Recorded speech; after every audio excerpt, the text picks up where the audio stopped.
नमस्कार, मेरे चैनल में आपका बहुत बहुत स्वागत है। अजय रही हूँ। बेटी के शादी के गीत है।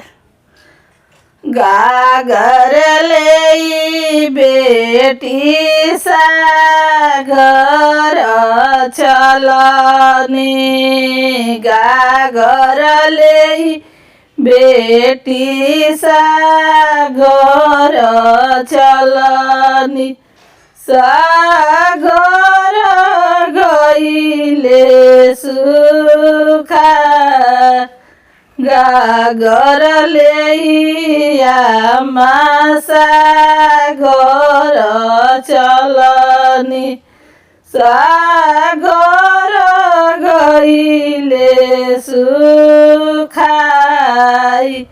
सागर गईले सुखाई, सागर के यारा रे चरी रोवा ली दुलराई तीन बेटी, सागर के यारा रे चढ़ी रोवाली दुलराई तीन बेटी, रोवाली जोड़ा से बीजोड़ा, रोवाली जोड़ा से बीजो, सागर लेइया मागा घर चलनी, सागर गईले सुखाई,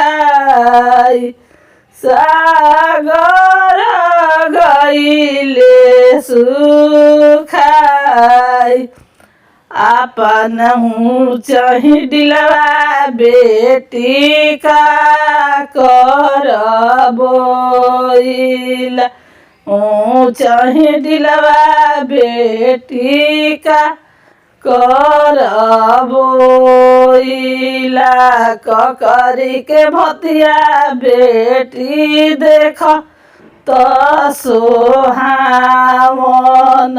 ना जानीती तो की मीठ, ना जानीती तो की मीठ, अपना से ऊंचा घर बियहनी हो बेटी, अपना से बड़ा घर बियहनी हो बेटी, ना जानी दुख की सुख, ना जानी दुख की सुख।